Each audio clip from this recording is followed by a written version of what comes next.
자, 지금까지 이야기한 이런 신에 대한 의심, 그 다음에 진리에 대한 이런 추구, 그게 뭐냐면 신을 대체하는 진리라고 하는 개념이에요.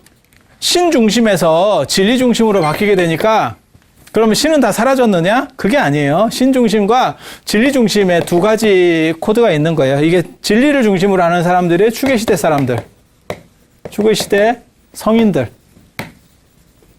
그 다음에 신 중심의 사람들이 전통적인 종교인들. 이렇게 두 그룹으로 이제 나뉘게 되는 거예요. 그리고 이런 사람들이 두 종류가 있는 거예요. 신흥 철학자,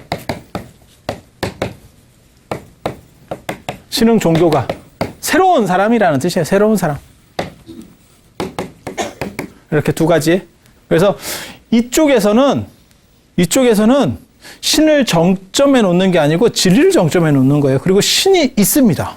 그러니까 불교도 신이 있어요. 유교도 신이 있어요. 근데 신이 맨 위에 있느냐? 그렇지 않아요. 그 위에 진리가 있는 거예요. 그리고 신은 이 진리 밑에 있는 거예요. 진리 밑에 있는 거예요. 그리고 사람, 예를 들면 그냥 서열로다가 이렇게 순서대로 놓으면 인간보다 신이 높다라고 생각한다니까. 불교도 그렇게 생각한다니까. 단지 신이 최고가 아니라고 보는 거예요. 최고가 아니라고 보는 거예요. 그래서 제가 전에도 잠깐 그런 얘기 해드렸잖아요. 불교에서의 신의 위치를 알고 싶다면 법당에서 신중단을 봐라.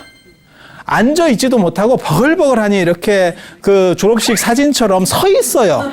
서로 얼굴을 이렇게 교대로 내밀면서 서 있어. 앉아있는 사람이 센 사람입니다. 어디든 마찬가지입니다. 그래서 법당을 이렇게 보시면 부처님하고 보살들은 앉아 계세요. 그리고 그 옆에 약간 이렇게 사이드에 있는 분들은 다 서 있습니다. 사천왕도 마찬가지예요. 되게 재밌어요. 부처님을 모시고 있을 때, 그러니까는 부처님 뒤에 영산해상도 같은 데도 사천왕이 나오거든요. 그때는 서 있습니다. 부처님을 위해서 시립해 있는 거예요. 모시고 있는 사람의 자세예요. 천왕문에 가면 앉아 있습니다. 맨바닥에 앉아 있는 건 아니고 의자에 앉아 있어요. 이렇게 앉아가지고 의자에 이렇게. 그리고 이제 밑에다가 이제 뭐 밟고 있고. 이유가 뭐겠어요? 당신 영역이잖아요. 그리고 거기서는 앉아 있는 거예요. 자기가 주인공이니까. 그리고 더 센 사람 밑에 가면 서 있는 거죠. 그래서 서 있는지 앉아 있는지, 그 다음에 그 상이 차지하는 크기, 뭐 이런 것들만 보면 신중탱화에 몇 분이 계시냐면 104분이 계셔요. 39분이나 적을 때는 39, 많으면 104분이거든요. 그렇게 많이 있는데도 부처님 덩치하고 신중탱화 덩치하고 마찬가지로 가는 거예요. 그런 걸 보고 주대종소법이라고 합니다. 주인은 센 사람은 크게 그리고 그 다음에 떨어지는 사람들은 작게. 그거를 그림이라든지 어떤 이런 종교 형상에서 다 그렇게 표현합니다. 모든 종교가 그렇게 표현을 해요. 그래서 누가 센지 그냥 딱 보기만 해도 알 수 있게. 그래서 그렇게 보면 불교도 신은 존재하지만 실제로 신이 중심은 아니라는 걸 알 수 있죠. 근데 불교 주변에 어떻게 보면 신 굉장히 많습니다. 뭐 산신도 있고 뭐 칠성도 있고. 아니 그렇지 않아요? 굉장히 많아요. 그러니까 신중단에만 104명이 있으니까 그걸 위라 그래요. 신을 셀 때는 위라 그래요. 104위가 있으니까 그럼 뭐 그냥 이리저리 치고 나면 어이구, 한 150분은 보통 한 절에 있는 상황인 거거든요. 좀 큰 절 같은 경우는. 그렇지만 신을 믿는다라는 생각은 안 해요. 유교도 마찬가지죠. 뭐 조상신. 제가 그런 얘기 하거든요. 절하는 횟수가 곧 상대가 세다라고 하는 걸 의미한다. 그래서 인간들끼리는 한 번씩 절을 하는 거고, 돌아가신 분한테는 2번 하는 게 더 세서예요. 그 가일법이라고 하는 거예요. 플러스 1. 그래서 한 번 더 하는 거고, 그 다음에 부처님이나 임금한테는 3번 하는 거고, 임금 귀신한테는 4번 하는 거고, 임금 귀신한테는 4번 하는 거고. 그래서 돌아가신 분은 짝수고, 산 사람한테는 홀수로 하는 거예요. 그런 룰이 있어요. 그래서 절에서 무슨 뭐 제사 지내고 이런 거 할 때 뭐 3번 절하고 말도 안 되는 얘기입니다. 그게 다 기본 원칙들이 있는 거예요. 근데 요번에도 뭐 지난번에 그 뭐 차례 지내고 이런 거 할 때도 뭐 3번 하시는 분도 있고 하는데 사실 그런 거 안 맞는 겁니다. 다 2번 하는 거예요. 재배예요. 그래서 그런 원칙들이 다 있어요. 룰이 다 있어요. 그런데 왜 그걸 사람들이 혼동하느냐? 이런 예를 아는 사람들이 별로 없어요. 그러니까 관습적으로 사람들이 알지 스님이라고 아는 게 아니에요. 왜? 따로 교육받는 일이 없어요. 따로 교육받는 일이 없어요. 당신은 어떻게 아느냐? 찾아봐서 알아. 찾아봐서 알아. 그래서 유교에도 신은 존재하는 거예요. 도교에도 신이 존재해요. 옥황사제 같은 경우가 다시 그 신인데 신이 존재하는 거예요. 그래서 신이 있지만 그 위에 진리가 있는 거예요. 사람이 있고 그 다음에 짐승이 있고 축생이 있고 그 다음에 이 밑에는 뭐 덜 떨어진 것도 있고 뭐 식물도 있고 상태 안 좋은 뭐도 있고 뭐 이렇게 쭉 이렇게.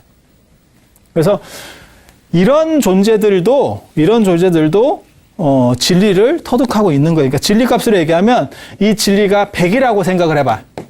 진리는 100이야. 그러면 얘는 한 80 정도의 진리값을 가지고 있는 거야. 사람은 예를 들어서 뭐 한 60 정도를 가지고 있는 거야. 짐승은 한 40 정도를 가지고 있는 거야. 식물은 뭐 한 20 정도를 가지고 있는 거야. 실제로 유교문헌에 보면 뭐라고 나오냐면, 사람은, 올바로 이렇게 똑바로 기운이 통하게 됐기 때문에 머리를 하늘로 둔다. 라고 돼 있고, 짐승들은, 기운이 치우쳐 있기 때문에 머리가 옆으로 간다. 돼지는 평생 하늘을 못 본다. 이런 얘기 들어보셨어요? 돼지는 이게 안 된다네요. 이게 안 된대요. 스트레칭을 좀 하든가. 내가 그 얘기를 듣고 무슨 얘기를 했냐면 차 빠져서 보면 될 건데 굳이 고정관념을 가지고 이렇게 한 상태에서 자꾸 이렇게 보려니까 안 되지. 그냥 누워. 별을 보고 싶으면 누워. 그래서 유교에서 그렇게 얘기해요. 그리고 식물은 기운이 전도돼 있어서 뒤바뀌어 있어서 머리를 땅으로 받고 있다. 뿌리를 머리라고 생각하는 거예요. 그건 그냥 유교적 얘기예요. 그냥 이런 식의 판단 비슷한 거를 하고 있는 거예요. 그래서 예를 들어서 축생 중에서도 수련을 하는 놈이 있어.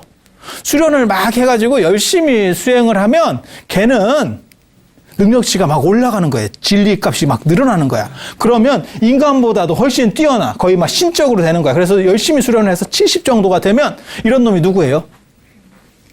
뭐 구미호 뭐 이런 애들 있잖아. 걔네들이 대부분 수련하기 때문에 어떤 구슬 같은 걸 갖고 있어. 구슬 같은 걸 뭘 하나씩 갖고 있어. 여우구슬, 뭐 여의주, 뭐 이런 것들을 갖고 있어. 그거 봐봐.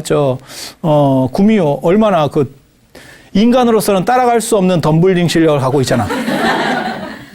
금메달리스트예요. 양악선 게임도 안 된다니까. 제가 그래서 그런 얘기도 해주는데, 양악선은 쫄쫄이 입고 도니까 그만큼 도는 거지. 한복 입고 한번 돌아봐. 한복 입고 머리 풀어헤치고 한번 돌아봐. 그게 제대로 착지가 되는 줄 아나. 근데 구미호 얼마나 착지 잘해. 그죠? 대단한 거요. 대단한 거요. 덤블링 수련을 한 거잖아. 그래서 이런 식들이 있는 거예요. 실제로 중국 영화에 보면 이 식물이 이렇게 막 수련을 해가지고 능력을 가졌다라고 하는 것들도 있어요. 우리도 그런 얘기가 있는데 그게 목신, 선왕신, 어떤 나무를 뭐 베려고 했는데 뭐 사람이 죽었고 뭐 이런 얘기 못 들어보셨어요? 그리고 예전에 보면 천녀유혼이라는 영화 보면 이게 그 나무 귀신 얘기예요. 중국에 우리식으로 말하면 뭐 춘향전 뭐 이런 것처럼 뭐 4대 판소리 있듯이 중국에도 그런 얘기들이 있거든요. 그래서 백사전, 그다음에 천녀유혼, 양삼백, 추경대, 양백이라고 하는 양축이라고 하는 그거하고 그다음에 또 한 가지가 견우직녀 얘기하고 뭐 이런 얘기들이 있어요. 그런 얘기들이 있어. 그래서 그 중에서 천녀유혼이라고 하는 거 보면 그 나무 귀신 얘기예요. 나무가 수련을 해가지고 막 500년, 1000년 동안 막 해가지고 어떤 뭐 신적인 능력을 가졌대. 막 그런 얘기들이에요. 그래서 이런 것들을 관통한 어떤 진리값이 있는 거고, 부처님이나 이런 성인은 이렇게 되는 거예요. 그래서 인간이지만 신보다 높은. 그래서 불교에서는 뭐라고 얘기하는 거냐면, 신도 언젠가는 죽는다. 신은 변화하지 않는 것처럼 느껴지지만 실제로 신도 우리보다 더 오래 살 뿐이지 결국은 쇠하고 죽고 끝난다. 라고 하는 거예요. 그러니까 뭐하고 똑같은 거냐면 하루살이가 인간을 보면 인간을 신처럼 볼 수도 있다는 거예요. 그 하루살이 입장에서는 평생 이 사람을 관찰해도 하나도 안 늙어. 그럼 우리는 안 늙느냐? 확 갔지. 여러분들 한번 봐봐. 그죠? 막 밭고랑이 패여 있다. 그나마 요즘은 자외선이 적으니까 뭐 이렇게 잘 하니까 그나마 다행이고, 예전에 어른들 뵈면 진짜 시골에서 일하시는 분들 보면 이렇게 얼굴에 진짜 막 고랑이 있지. 삶의 흔적. 참 힘들게 사신 분들이에요. 그래서 그렇게 생각하시면 돼요. 그렇게 생각하시면 돼요. 그래서 마치 인간이 신을 볼 때 신이 대단한 것처럼 보는 거는, 실제로 하루살이가 인간을 보면서 저 양반들은 불로불사의 존재인가 봐. 왜? 자기네들은 대를 이어서 관찰해도 이 사람들은 아무 변화가 없어. 하루살이가 자기 자식한테 유언을 남기는 거야. 저 사람을 계속 관찰해라. 또 유언을 남기는 거야. 10대째 관찰을 했어. 한 개도 안 변해. 그러니까 영생하는갑다 이렇게 판단한 거야. 영생은 개뿔이 무슨 영생이야. 다 사가가지고 이러고 있는데. 그래서 이런 식의 사고를 할 뿐이지, 그거는 보는 견해가 적어서 나타나는 착각이지 실제로 신도 훅 간다 라고 하는 게 불교에서 말하는 거예요. 그리고 추계시대 종교는 다 마찬가지예요. 그러니까는 추계시대 종교의 목적은 성인이 되는 데 있는 거고, 그 목적을 도달하는 방법으로서의 진리가 있는 거예요. 그래서 유교에서도 똑같은 얘기를 해요. 예전에 그 율곡이 유명한 얘기가 있어요. 율곡. 제가 그 얘기 굉장히 좋아하거든요. 내 공부는 성인이 되는 데 있고, 성인이 되지 않으면 내 공부는 끝난 것이 아니다. 성인이 될 때까지 내가 계속 공부하면서 가는 거야. 그게 내 삶의 목적이다. 그걸 위기지약이라고 합니다. 자기를 위한 공부. 자기를 위한. 유교에서는, 이 신유교에서는, 성리학 쪽에서는 위민지약, 위기지약 이렇게 얘기를 해요. 위민지약은 백성을 위한 공부. 그러니까는 정치술. 그 다음에 위기지약은 자기 수양론. 그리고 그 중에서 높이 쳐주는 건 자기 수양이에요. 자기 수양. 그러다가 동아시아가 망한 거예요. 왜? 수양하는 사람이 정치를 잘 못해. 참선 오래 했다고 정치를 잘할까? 정치는 기술이요. 기술이에요. 그렇다 보니까 나중에 이제 나라가 개판이 되는 거거든. 수양 중심으로 가니까. 그래서 유교에서도 성인이 되는 걸 목적으로 하는 거고, 도교에서도 그 도를 닦아서 신선이 되려고 하는 거예요. 내가 신선이 되는 거예요. 물론 신선돼서 뭐가 좋은지는 모르겠어요. 내가 어렸을 때 그 신선 얘기들을 계속 보면서. 유양의 이 열선전이나 뭐 안 그러면 뭐 신선전 이런 것들을 보면서 무슨 생각을 했냐면, 한나라 때 그런 책들이 많이 나와요. 그래서 그런 것들을 보면서 무슨 생각했냐면, 도대체 신선의 삶은 뭘까? 머리가 벗겨졌고 배가 나오고 바둑만 하고 있어. 수백 년째. 이게 행복할까? 그래서 이렇게 성인이 되는 거를 목적으로 해서 이 사람만 성인이 될 수 있습니다. 신은 성인이 못 돼요. 신은 성인이 못 돼요. 사람만 수행을 했을 때 수행 조건이 최대한 갖춰지는 거예요. 위아래는, 그러니까 신이라든지 뭐 축생이라든지 이런 거는 100% 진리값을 가질 수 없어요. 아무리 수련을 해도. 그래서 불교의 특징이 인간계만 부처님이 나오세요. 그래서 전에 제가 그런 얘기 했는데, 극락이 사후 세계가 아니고 인간 세상이다. 인간 세상이다. 능력 있으면 그냥 갈 수도 있는 세상이다. 수평 세계다. 수평 세계다. 근데 사람들이 자꾸 그런 걸 잘 몰라서 죽은 뒤에 극락이 있다라고 생각하는데, 죽은 뒤에는 염라대왕이 있습니다. 그리고 그 염라대왕 나발이에 파견 나가 있는 분이 지장보살. 지장보살. 그래서 완전히 이게 영역이 달라요. 영역이 달라요. 세계 구조가 완전히 달라요. 그러면 사후 세계도 아닌데도 어떻게 그런 세계가 존재할 수 있어요? 충분히 가능하죠. 충분히 가능하죠. 왜냐하면 뭐 과학이 발전해서 예를 들어서 어떤 아주 진짜 모든 시스템을 우리가, 그런 얘기 못 들어보셨어요? 서해 쪽에서 지금 미세먼지가 계속 날라오니까 무슨 뭐 인공광으로 시켜서 뭐 커튼을 만들어 보겠다. 딱 들어와도 견적도 안 나오는 그런 얘기. 왜? 한두 번은 몰라도 그걸 어느 세월에 그 돈을, 그러다 나라 망하겠다. 그냥 딱 계산해도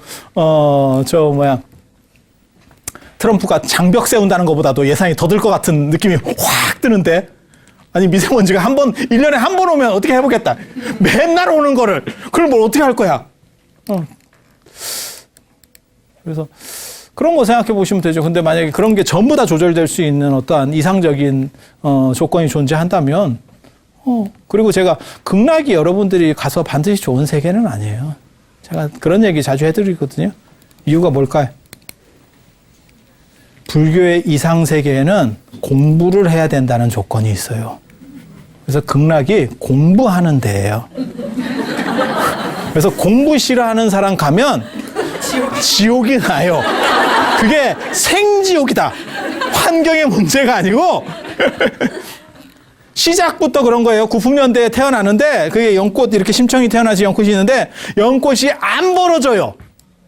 공부가 어느 정도 해서 패스가 돼야 그 연꽃이 벌어지는 거예요. 그러면 그 될 때까지 수백 년이고 이러고 연꽃에 이러고 있는 거예요. 폐소공포증 속에서. 그러면 그때 뭔 소리가 들려? 스피커로 아미타 부처님의 법문이 들린다는 거예요. 귀로 씻겨서 어느 정도 이상 성숙이 되면 애가 공부할 정도 되겠다. 그때 열어주는 거예요.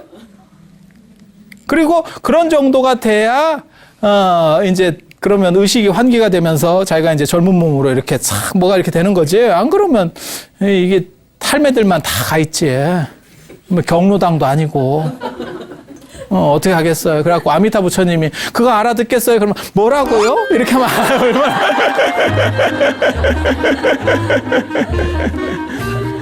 그래서 극락은 왕생하는 거예요. 가서 생하는 거예요. 죽은 뒤에 그냥 이렇게 가는 게 아니고, 그래서 약간 달라요, 개념이. 그래서, 추계시대 때 나오는 동아시아 종교, 그게, 불교, 유교, 도가라고 하는 것들은 전부 수련을 통해서 내가 이상인격인 성인이 된다라고 하는 거예요. 신중심의 종교는 아무리 올라가도 인간은 못 됩니다. 신이 될 수는 없습니다. 인간은 인간이고 신은 신이에요. 왜? 종자가 달라요. 종자가 달라. 이건 피조물이기 때문에 종자가 달라서 신은 못 돼요. 단 신을 믿었을 때 천국에 갈 수 있어요. 신이 만든 또 다른 어떠한 이상세계가 있고 거기에 갈 수 있는 권한을 받는 거예요. 티켓을 받는 거예요. 그래서 이 신이라고 하는 게 신은 이거는 절대값을 가집니다. 절대입니다. 이 추계시대 때 나오는 진리가 절대예요. 그래서 이 절대라는 개념을 신은 유신론적 종교에서는 신이 절대라고 봐요. 그리고 신이 진리라고 봐요. 유신론적 종교에서는. 그래서 신 이꼬르 진리인 거예요. 근데 여기는 신 이꼬르 진리가 아니에요. 그래서 같은 용어를 쓰지만 다른 개념이에요. 그래서 신이 너희를 자유롭게 하리라. 진리가 너희를 자유롭게 하리라. 그거는 걔네들 입장인 거예요. 그래서 신은 인격적 요소를 가지고 있지만 그것이 진리이기 때문에 어떤 행동을 해도 저기에는 오류나 잘못이 있을 수 없어요. 이쪽에는. 그래서 노아의 얘기 생각하면 돼요. 이 세상이 아주 거지 같았대. 그래서 저걸 다 싹 쓸어야겠다. 근데 한 번 더 생각하면 태어나자마자 걔도 거지 같을까? 살면서 사람이 좀 문제가 생겼을 수는 있지만 신이 만들었는데 자기가 만들자마자 일종의 내오자마자 갑자기 얘는 상태가 안 좋아 이렇게 하기는 좀 어렵잖아요. 그래서 제가 그런 얘기 하거든요. 노아의 방주에서 모든 생물들을 싹 쓸었다라고 하지만 실제로 안 쓸린 집단이 있다. 물에 사는 놈. 물고기는 대박이지. 생각을 해봐. 얼마나 그게 단순한 생각이에요. 물로 쓸면 용왕 주가가 난리 난다. 갑자기 블루칩이 되는 거야. 그러니까 그건 이제 생각하기 이게 단순한 생각들이거든요. 그래서 저런 부분들에 대해서 이렇게 문제 제기를 하잖아요. 이러면 믿지 않는 놈. 불신자는 어떻게 돼? 지옥이잖아. 불신지옥. 이렇게. 왜? 신이 곧 진리고 절대이기 때문에 여기에는 의문을 제기하면 안 돼요. 왜? 라고 하는 얘기를 제기하면 안 돼. 그래서 이런 종교는 그냥 종교예요. 이런 종교는 진리고 이거는 합리성이라고 하는 부분이 존재해요. 그래서 맞냐 틀리냐를 얘기할 수 있어. 그래서 이런 시대 때 나온 거는 철학인 동시에 종교라고 해도 철학적 종교예요. 그래서 무슨 일이 벌어지냐면 불교는 학교가 적잖아. 대학이나 이런 거 진짜 안 만들었지. 불교 학교가 다 해봐야 대학이라고 하는 게 다 해봐야 동국대, 승가대, 중앙승가대, 그 다음에 위덕대, 금강대, 뭐 영산선학대인가? 이렇게 한 다 100개밖에 없어요. 이에 비하면 개신교 학교는 굉장히 많지. 학교를 우리가 동아시아 문화가 이제 무너지는 바람에 학교를 제대로 못 만든 것도 있지만 거기에 또 다른 이유도 있어요. 왜? 이거는 철학적 종교이기 때문에 철학과에서도 가르친다니까, 불교를. 불교, 유교, 도가는 철학과에서도 가르쳐요. 얼마 전에도 국립대 지금 요번에 교수 2명 충원했거든요. 지방 국립대 철학과 교수 2명 충원했는데 예전에는 그게 유교 TO들이 있었는데 이제 요즘은 유교가 더 적어졌잖아요. 많이 적어졌잖아요. 그러니까 유교보다도 이제 그런 동양 철학과 구조가 어떻게 되어 있냐면 동양 철학, 서양 철학이 이렇게 되어 있어요. 서양 철학, 동양 철학. 그리고 동양 철학 안에서 뭐 유교하는 사람이 있고 불교하는 사람이 있고 이래요. 근데 예전에는 여기 선생이 한 명이면 유교 쪽이 더 많았어요. 근데 지금은 시대가 바뀌니까 불교 쪽 선생을 쓰려고 해. 그렇게 되는 이유가 뭐냐면 이거는 철학과 안에서 이래요. 그럼 철학과 안에서 기독교나 이런 이슬람을 가르치느냐? 안 가르칩니다. 이유는 저거는 따질 수가 없어요. 신이 왜 이 세상을 싹쓸이를 했대요? 그렇게 묻는 자체가 지옥이라니까. 그거는 지옥이라니까. 그건 성립이 안 되는 거예요. 그러니까 그걸 따질 수가 없어. 그래서 얘네는 뭐라고 하는 거냐면 이걸 신학이라고 하는 거예요. 신학. 제가 여기 이런 때도 그런 얘기를 하거든요. 이게 불교를 전공했다 그래서 불교를 전공해도 우리나라에 두 종류가 있어요. 철학과에서 불교 전공한 사람이 있고 불교학과에서 불교를 전공한 사람이 있다니까요. 불교학과에서 불교를 전공한 사람이 말도 훨씬 잘 못합니다. 왜? 그냥 옹호적인 얘기만 하면 되는 거야, 거기는. 철학과에서 하는 사람들은 비판적으로 얘기를 해요. 비판하다 보면 말이 더 잘 돼. 왜? 뭔가 틈을 찾아야 될 거 아니야. 우리는 어느 과 출신일 것 같아? 그런 거예요. 저는 철학과 출신이에요. 저는 철학과 출신이에요. 그래서 불교 쪽하고 이게 달라요. 이거는 저 신학하고 똑같은 거예요. 이건 종교학이에요. 종교 쪽에 해당하는 신학에 해당하는 거고 얘네는 얘네 학교가 아니면 이거 가르쳐주지 않아요. 그러니까 학교를 어떻게 해서든 만들어야 돼. 뭔 얘기인지 알아요? 네. 불교는 굳이 불교 학교가 아니라도 가르쳐준다니까. 어느 정도는. 철학과에서 불교 선생이 있으면 교양으로 하나씩 들어가. 교양으로 하나씩 들어가. 성대에도 불교 수업이 있어요. 성대에도 불교 수업이 있어. 그리고 외국에도 뭐 미국이라든지 이런 데 불교 전공 그런 학자들이 있는 게 뭐냐면 철학과 안에 있는 거예요. 그 사람들이. 철학과나 종교학과 안에 있는 거예요. 그래서 학교를 안 만드는 이유 중에 하나가 뭐냐면 저런 쪽에서 어차피 그거 하는 사람이 있는데 뭐. 그래서 이쪽은 부처님도 불교에서는 부처님, 그 다음 뭐 유교에서 공자, 비판 대상이 될 수 있습니다. 가능합니다. 그거는 그 시대에 따라서 이렇게 얘기하신 거지, 그건 아닐 수도 있어. 라는 게 가능해요. 이쪽은 신은 전혀 오류가 있어서는 안 돼요.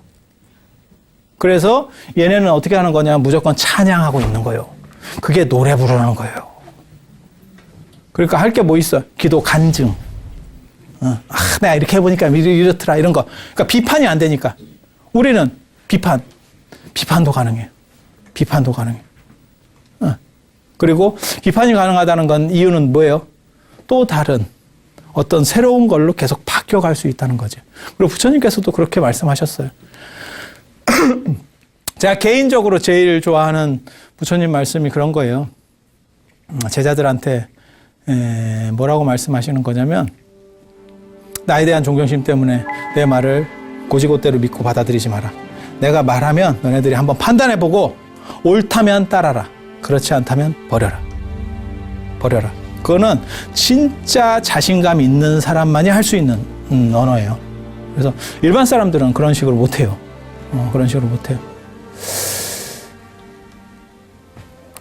그래서 추계 시대라고 하는 거는 진리 중심이라고 하는 걸로 이제 친중심에서 진리 중심으로 바뀌는 시대. 그리고 그 추계 시대 때 나온 것들이 뭐냐면 이런 새로운 흐름들이에요. 그리고 인도적으로 보면 그걸 뭐라고 얘기하냐면 슈라마나, 사문이라고 합니다. 사문.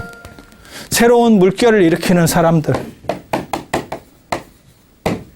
사문. 부처님도 이 사문 출신이에요. 부처님도 이 사문 출신이에요. 그런데 부처님은 뭐라고 이제 얘기를 듣냐면 혹시 경전 같은 거 많이 읽어보면 제가 그런 얘기 해드리거든요. 부처님을 이게 이제 비디오가 아니다 보니까 동영상이 아니다 보니까 글자만 있으니까 상황을 잘 이해를 못하는 거예요. 근데 그 글자들만 가지고도 자세히 이거 좀 알면 어떤 일이 벌어지냐면 동영상처럼 돌릴 수가 있어요. 그러니까 내가 배경 지식이 있고 그 문화에 대한 이해가 있으면 동영상이 돌아가. 동영상이 돌아가는 현상이 어디서 나오냐면 춘향전, 흥부전 이러면 동영상이 돌아가. 그걸 이렇게 읽고 있잖아? 그럼 동영상이 돌아가. 근데 부처님 경전을 읽으면 동영상이 안 돌아가. 그게 문화 배경이 다르기 때문에 그래요. 그러니까 놀부 마누라가 흥부 주걱으로 흥부 뺨을 때렸다. 머릿속에 상상이 되잖아. 이건 충분히 이렇게 됐는갑다. 주걱도 작은 주걱 아니고 아마 큰 주먹인가? 이렇게 팥죽 쓸 때 쓰는 주걱으로 했으면 턱 조각이 날아가는데 이런 생각도 하고 이런 생각들이 안 들겠어요? 주걱도 주걱 나름이잖아. 실리콘 주걱 썼나? 그러면 때리고 나서 밥풀이 안 묻었다라고 하는 거 보면 실리콘 그렇게 돌아가잖아요. 근데 금강경이나 이런 거 보면 법화경 이런 거 봐도 문화 배경이 달라서 그래요. 근데 불교가 어렵지 않아요. 제가 늘상 얘기하는 거 있어요. 불교가 왜 이렇게 쉬운데 사람들이 잘 못 알아들을까? 라는 얘기를 제가 계속 하거든요. 그런 거는 사실은 그게 금강경을 구마라집이 번역한 겁니다. 구마라집이 300년 된 사람이에요. 1700년 동안 업데이트를 안 한 버전을 보면서 이해될 거라고 생각을 하세요? 그게 더 도둑놈 같은 심보다. 그게 더 도둑놈 같은 심보야. 그냥 1700년은 놔두고 우리가 100년 전에 김이 독립선언문도 못 읽어가지고 잘 이게 뜻이 안 통해서 외웠어요, 학교에서. 고등학교 때 이걸 외우는 시험이 있었다고. 모르겠어요. 여러분들은, 여러분 서당 출신일 수도 있으니까.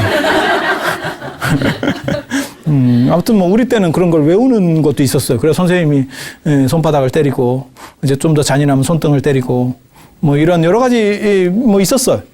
근데 불과 100년 전 것도 이해를 못해서 우리가 그런 현상을 겪었었는데, 1700년 전 거를 읽고 그냥 순식간에 수수수 외울 수 있다면, 그게 더 이상한 거 아니요? 아니, 그렇지 않아요? 그냥 한번 생각해 보세요. 그러니까, 당연히 잘 뜻이 안 통하는 게 맞는 거예요. 그러니까 불교가 어려운 게 아니고 친절하지 않은 거예요. 우리 선배들이 그걸 계속 누군가 조금씩 바꿔가는 거야 되는 거예요. 뭐하고 똑같은 거냐면 스티브 잡스가 사과폰을 만들었어.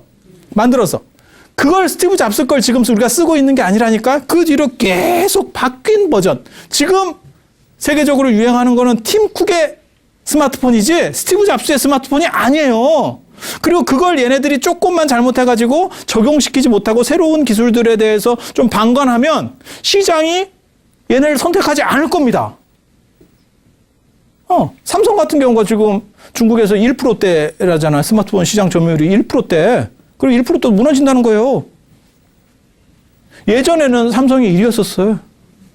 그게 현실이에요. 1700년 동안 스마트폰을 애플에서 놓고 있어봐. 똑같은 거 갖고 1700년 동안 팔아먹어봐. 몇 개나 팔리겠냐? 똑같은 얘기예요. 그래서 불교가 어려운 게 아니에요. 두 가지 오류가 있어요. 우리는 불교를 대할 때 2500년 전 얘기를 들어야 돼.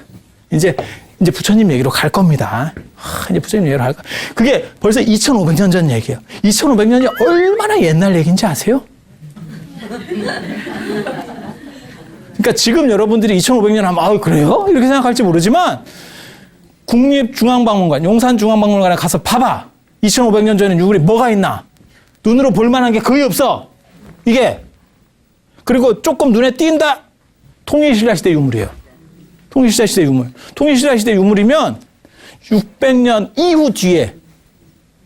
그러니까 그거보다도 1000몇백 년 전 이전이라니까? 2000년 전에 무슨 일이 일어난 줄 알아? 예수만 무슨 뭐 무리를 갖고 이랬는 줄 알아? 고주먹도 갖고 뭐 아래서 나오고 막 거북이 그거 몰라? 아니 고주먹 얘기 나오잖아. 거기서 나오잖아. 그래 부여놈들이 막 하니까 도망가다가 여기 염리대술 딱 이렇게 하니까 내가 천재 하느님 해모수의 아들이고 그 다음에 저 황하의 신 황하의 신이 우리 할아버지인데 하백의 황하의 신의 딸의 아들인데 쉽게 말해서 우리 할아버지가 황하의 신인데 길을 열어라 이랬더니 거북이하고 잉어 같은 놈이 막 뛰어나서 오작교 건너듯이 이렇게 걸어갔잖아. 징검다리로. 그 시절에 2000년 전에 그렇게 안 한 놈이 없어. 유명한 놈이면 다 그렇게 했다고. 박경거사 아래서 나오잖아. 누구 말 맞다는 다 양계장 출신들. 금화왕도 그렇게 나오는 거고, 뭐 아래서 나오고 하늘에서 내려오고 김할지도 마찬가지 아니요. 이렇게 여러분 조상들이 다 그런 분들이에요. 그게 언제 얘기냐? 2000년 전 얘기요. 2500년 전에 도대체 무슨 세상이 있었는지 몰라. 2000년 전만 해도 어벤져스의 시대가 있었던 거야. 진짜 뭐 다 한가닥씩 했어. 하늘 날아다니는 거의 뭐 그 당시에 조금 하는 사람들은 다 좀 날라봤다. 다 날라봤어. 그러던 시절이야. 그거보다 500년을 더 뒤로 가야 돼요. 500년을 뒤로 가야 돼. 제가 그래서 그런 얘기 하거든요. 부처님 얘기는 둘째치고 이 나라에 있었던 2500년 전 얘기를 해도 저는 역사를 고대사를 전공한 사람이에요. 얘기를 해도 여러분이 알아듣겠냐? 쉽지가 않다. 쉽지가 않다. 이 나라 걸 얘기해도 부처님 거 아니고 율곡이나 퇴계가 쓴 책을 가지고 수업을 해도 그러면 쉬울 것 같아요? 택도 없습니다. 택도 없어요. 진짜 그게 현실이에요. 율곡이나 퇴계가 언제적 사람인데 400년, 500년 전 사람이에요. 그게 비해서는 훨씬 번역된 걸로 하면 될 것 같아요? 어때? 반야신경 번역해 놓으니까 뜻이 쏙쏙 들어와?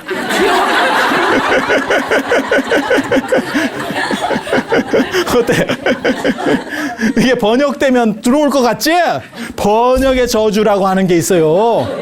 그걸 구마라집이 그 당시에 벌써 얘기했다고. 번역이라고 하는 게 사실 두 가지 기준이 있거든요. 직역할 것이냐, 의역할 것이냐.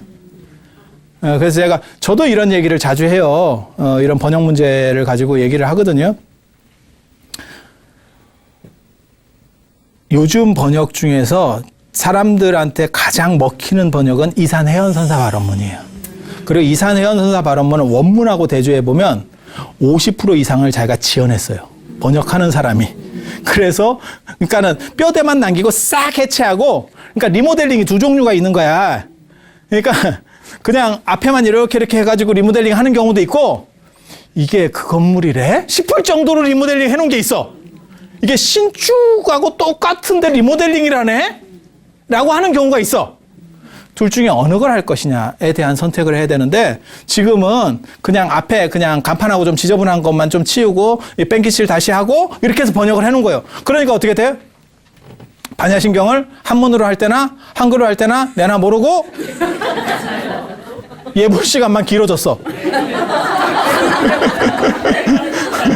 이게 뭐 차이가 없노? 이게 한국말인데도 암호가 있다? 이게 굉장히 재밌는 현상이에요. 굉장히 재밌는 현상이에요. 그리고 금강경 같은 걸 번역해도 번역본을 읽어도 이게 그렇게 딱 하나도 없고 한문을 읽어도 딱 하나도 없고 이런 상황에서는 빨리 많이 하는 게 좋겠다. 한문. 그렇게 한다니까 지금 현실이에요. 그래서 이런 문제가 벌어지는 거예요. 그래서 2500년이라고 하는 거는 옛날 얘기예요. 그렇다 보니까 그 얘기를 해줬을 때 여러분들이 어렵게 느끼는 게 당연한 거니까 불교가 그 당시에 부처님이 어려운 게 아니고 부처님은 진짜 쉽게 얘기했다니까. 왜? 부처님은 기성 종교가 아니에요. 새로운 뭔가 당신이 생각을 해서 그거를 현 시대에 먹혀야 돼. 누구한테 먹혀야 돼? 권위적이고 뭐 그 당시에 잘 나가는 사람들? 그런 사람들은 안 들어요. 그럼 누구한테부터 시작했겠어? 꼴 베른 사람. 안 그럼 뭐 어디 지금 누구 거기 뭐야 뭐 목동이야. 뭘 그 소 이렇게 치러 나가. 너 내 얘기 잠깐 들어볼래? 그 몇 분 딱 주는 데서 감동을 주지 않으면 끝난 거예요. 그 사람하고는 인연 끝이야. 아니 실제로 그런 거예요. 그렇게 가는 거예요. 그랬을 것 같지 않아요? 왜? 지금은 불교가 기성종단이고 뭐 부처님 권위가 있지만 그 당시에는 부처님이래요. 그러면 뭔데요? 이렇게 시작하는 거예요. 아니 그 당시 현실을 생각해봐.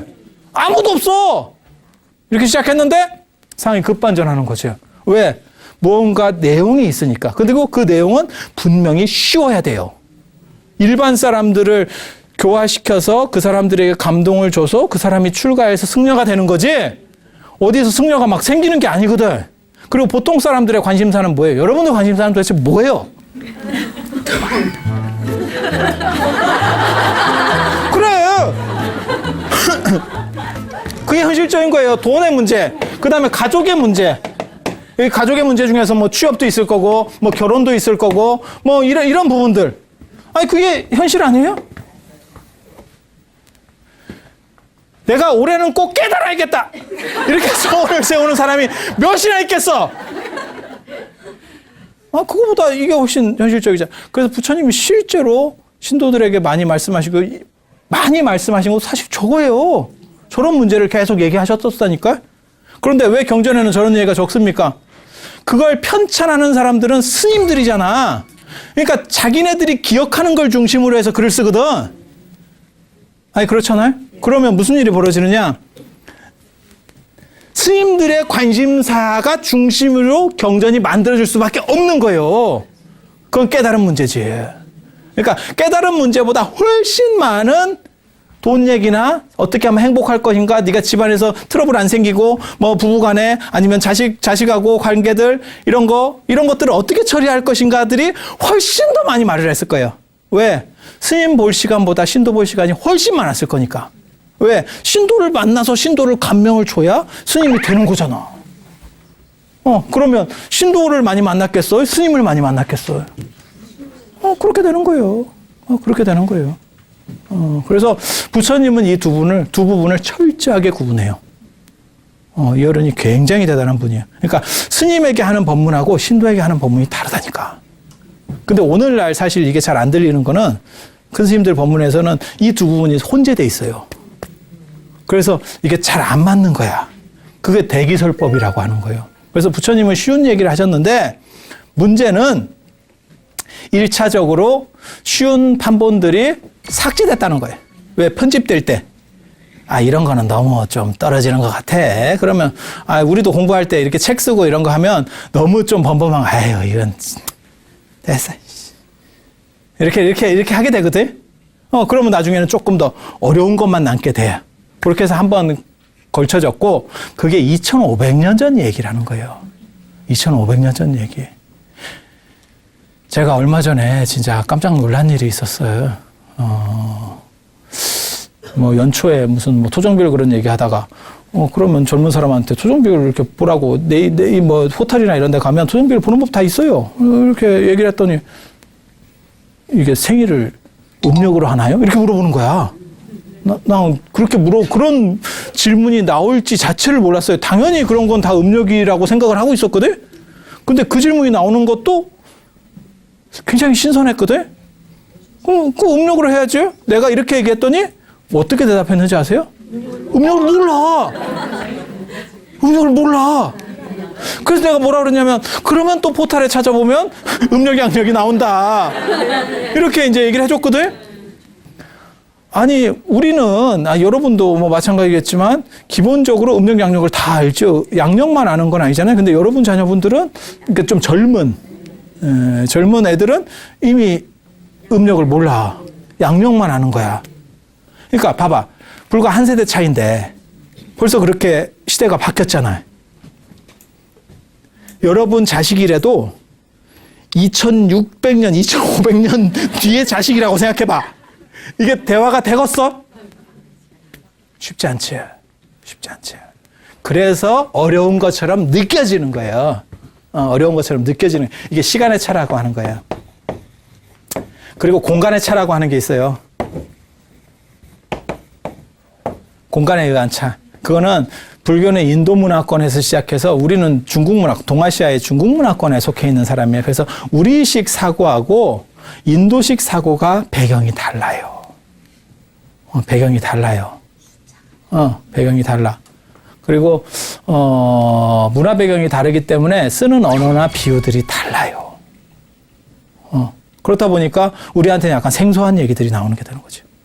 생소한 얘기가 나오게 되는 거죠. 그래서 이런 차이들도 있어요. 그러면 어려운 걸로 끝나느냐? 그게 아니요. 왜 그게 아닐까? 그래서 불교에서는 뭐라고 얘기하는 거냐면 선지식이라는 게 있는 거예요. 선지식. 선지식은 뭐 하는 사람이냐면 상황에 맞춰서 저것을 잘 풀어서 잘 가르쳐주는 사람. 누구다? 나다. 그래서 저를 따라오면 귀가 씻기고 눈이 씻기면서 스스로 알게 돼요. 그게 익숙함에서 오는 공부라고 하는 거예요. 그래서 여러분들은 그러한 길 위에 지금 잘 와 계신 겁니다. 그럼 이상 마치겠습니다.